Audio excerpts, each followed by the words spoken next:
Okay, thanks, Carol. If you're looking for Las Vegas government phone numbers in your new Sprint Yellow Page directory, you won't be able to find them, but you can find listings for New Mexico government offices. Channel 8 Eyewitness News reporter Tom Jones explains why. The new 2002 Las Vegas Sprint Yellow Page directory includes a section called Bright Ideas. This is where you should be able to find a complete listing of Las Vegas U.S. government phone numbers. Instead, the government numbers are for the state of New Mexico. Customer Elizabeth Belmonte wonders how an error like that could go unnoticed. It's ridiculous.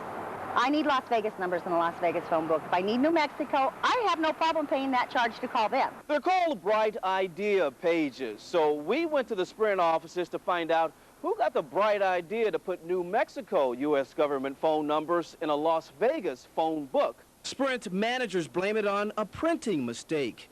We're told the government sent a file of phone numbers that were supposed to be for Las Vegas. When we received the file that was marked Las Vegas, Nevada, it actually contained information for Albuquerque. And the maps are wrong, too. You know that? No. That's right. The road maps in the phone book don't match up with the street index. That's an error that I don't know how it occurred. Sprint won't fix the errors until a new phone book comes out in the summer. Until then, Elizabeth Belmonte says Sprint might as well send the phone book to New Mexico. My fingers walking through this does me no good for Las Vegas. Not if you're looking for Las Vegas government phone numbers. Tom Jones, Channel 8 Eyewitness News. And Sprint says the correct Las Vegas government numbers are in the white pages, and managers say you can keep your government listing from your old yellow pages. Notices will be included in your phone bill about other places to get the correct phone numbers. Construction project on I-15 is forcing some changes near Charleston and Sahara. The Charleston off-ramp from I-15 southbound is closed now, and the Sahara Avenue exit has been changed. Now the exit starts just after the Charleston exit ramp, about a half a mile from where it used to start. There's also a concrete barrier being used to divide the exit from the rest of the traffic on the freeway, so be careful in that area. Another place you might want to be careful, US 95. It's stacked up a bit tonight. Joining us with tonight's Eye on Traffic, Channel 8 traffic reporter Kyla Grogan. Kyla. That's right. Everyone seems to be figuring out I-15 now that we've given them some warnings, but let's take a look at US 95 northbound. Now you can see things coming out of the Spaghetti Bowl. It's pretty heavy traffic this evening, heading up until you get to Valley View. And then the good news is after Valley View, it is clear sailing on into Summerlin for those heading home. It's been a pretty good commute this afternoon. So far, no major accidents to tell you about. And of course, that's great news. Reporting from Chopper 8, Kyla Grogan, Channel 8 Eyewitness News Live. All right, Kyla, thank you very much. If you are planning a big purchase, Channel 8 consumer editor Michael Geeser will be in to show you how to protect yourself on those big ticket buys. And people who have them know the debilitating pain of migraines, but now there may be an unexpected treatment for those horrible headaches. We'll show you coming up in tonight's Medical Breakthroughs. First though, Kevin Janison checks in with our first look at the weather. Kevin. All right, Gary, thank you very much. Yeah, we had a pretty nice afternoon today. Lots of sunshine and mild temperatures, but won't quite be the same story tomorrow. We'll tell you what's changing and how long to expect to change. Plus, we'll look at all your neighborhood weather. That's coming up in just a couple of minutes. Eyewitness News will be right back. You're watching Eyewitness News with Paula Francis and Gary Waddell.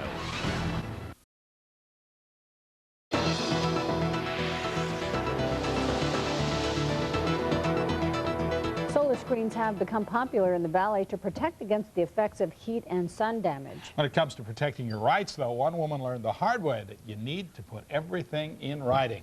8 on Your Side consumer editor Michael Geeser joins us with the story. Mike? Yeah, it seems easy enough to speak with someone on the phone, but the real answer is you must put a request for a refund in writing. That's what Karina Campos of North Las Vegas found out when she tried to get her money back after buying solar screens for her new house.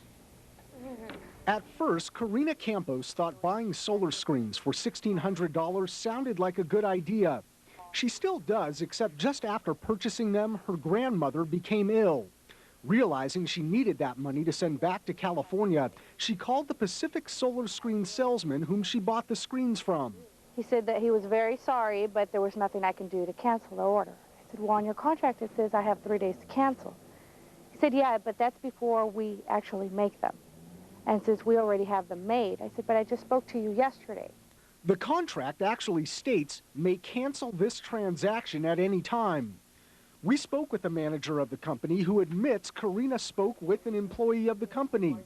But Sean Dibdahl says Karina never submitted a request for a refund in writing.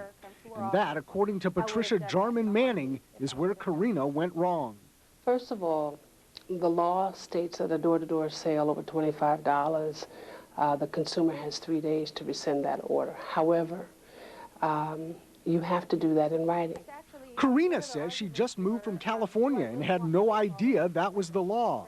The burden of proof becomes that of the consumer. No longer can you say I was ignorant of the law, I was ignorant of my rights.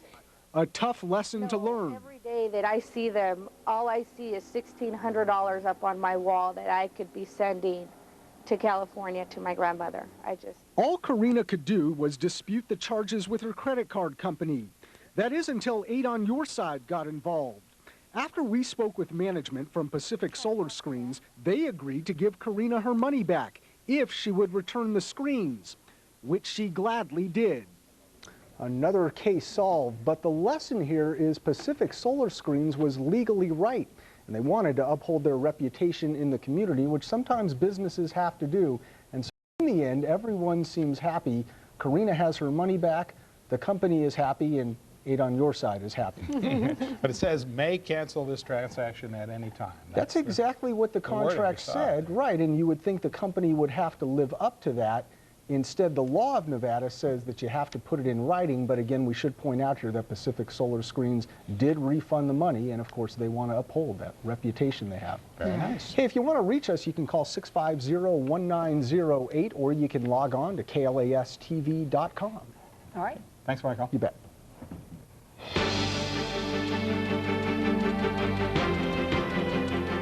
When you go to a plastic surgeon to erase those unwanted lines from your forehead, the last thing you might expect is relief from a debilitating condition.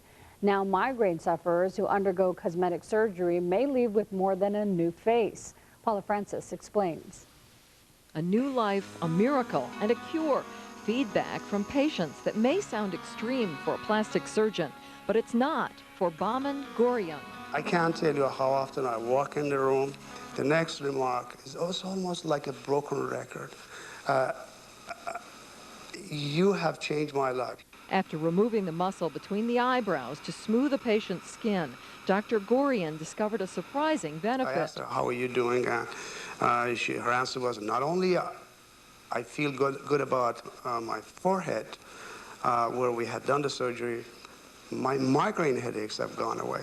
Neurologist Tarvez Tucker say it may be the treatment patients and doctors have been waiting for. It's exciting because up until this point we have had very little to offer those patients, and now we have a promise of, if not a cure of their migraines, a significant reduction in the migraine severity and frequency.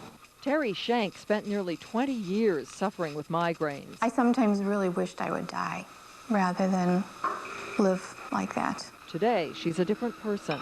Before, I had, in a year, 75 to 100 migraines, and now I have none. None. Isn't that amazing? It's feedback Dr. Gorian never gets tired of hearing. It has made my medical practice even more fulfilling than it has been so far. Paula Francis, Channel 8 Eyewitness News. Currently, researchers at Case Western Reserve University in Cleveland have started a study of 200 patients. To be eligible for the surgery, patients must have moderate to serious migraines which do not respond well to medications. If you'd like more information about this treatment, send us a self-addressed stamped envelope. Make sure to write migraine relief on the front. You can also find information on our website. A new report shows a possible link between the amount of infectious agents in a person's blood and their risk of dying from heart disease. Doctors looked at everything from cold sores and flu viruses to viruses that cause sexually transmitted diseases. Researchers found the more viruses a person is exposed to, the more likely they were to die from heart disease. And that's tonight's Medical Breakthroughs. Polly, thank you. Kevin is here to tell us all about what's going on. Started out cloudy today, but then it got nice. And it was nice, and the clouds have come back. We've come full circle. Haven't been out in a while. Yeah, well, it's hard to see, too, because it's dark. But actually, when we have the clouds, we have a nice little glow from all the lights on the strip, and that's the case out there now. Let me begin, though, by showing you what happens when these warmer temperatures hit Utah. Some of the snow loosened up. These are just outside of Salt Lake City and that big Cottonwood Canyon Road, which takes you from Salt Lake up to Snowbird there, had a little bit of an avalanche and made it difficult to get through, but they cleared the roads pretty quickly. And if you're planning on doing any skiing at the Utah resorts, you should be able to get up there just fine later on this week. Let's come back home and we'll look at our sky. We had lots of high, thin clouds that gave way to the clearing, and then the high clouds came back. Here's one view with the strip there you can see. Oh, and then the second view, of course, a little closer. You can see those clouds coming in late this afternoon. Thicker and denser, and they're continuing to arrive tonight, and they'll be with us certainly tomorrow. Let's start with real-time neighborhood weather. We'll go down to Green Valley, Henderson, and the Green Valley, Wigwam, and the Green Valley Parkway at Bartlett Elementary. They're sitting at 55 degrees. We have that cloud cover, so the temperature's not going to be moving that much. Near Durango and Warm Springs, southwest part of town, a little breeze blowing there, 7 miles per hour. They're sitting at now 9. They're sitting, and the gust is gone up. They're sitting at 53. Near Sahara and Nellis, it's also 53 degrees with absolutely no wind. And up near Camino El Dorado and Ann Road, it's 52 degrees. Other neighborhood temperatures, 55 on the Strip, 57 in North Las Vegas. It's 53 near Jones and Tropicana. Outside the valley, 46 warm degrees up on the mountain. The Perumsters check in at 54. Same thing in Boulder City. Highs today, look how many neighborhoods made it to 70 degrees. Some other neighborhoods stopped in the mid-60s. Outside the valley, 59 up on the mountain, all the way up to 73 in Laughlin and Prim. At McCarran today, the top temperature was 63. That is 7 above normal. 43 was the warm morning low.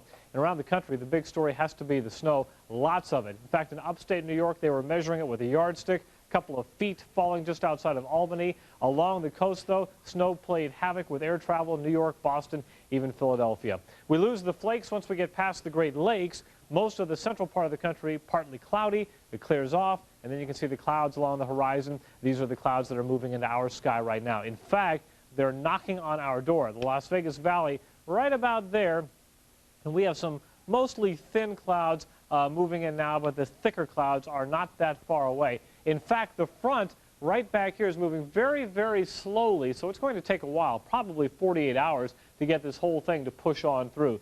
So the clouds you see out there now, expect more of them here for the next couple of days. Tonight, though, we'll watch the clouds pile in, stack up, and hang out. 45 for the low temperature. Not much wind tonight or tomorrow for that matter. Mostly cloudy, but the temperature will stay mild with a high in the mid-60s.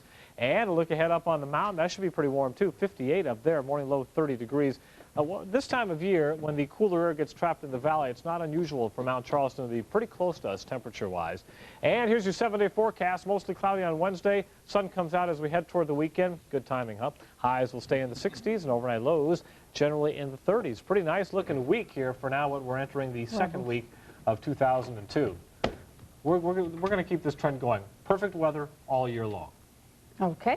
We'll hold you to it. Yeah, we're with you. We're with you on that one. No Thanks, question Kevin. about it.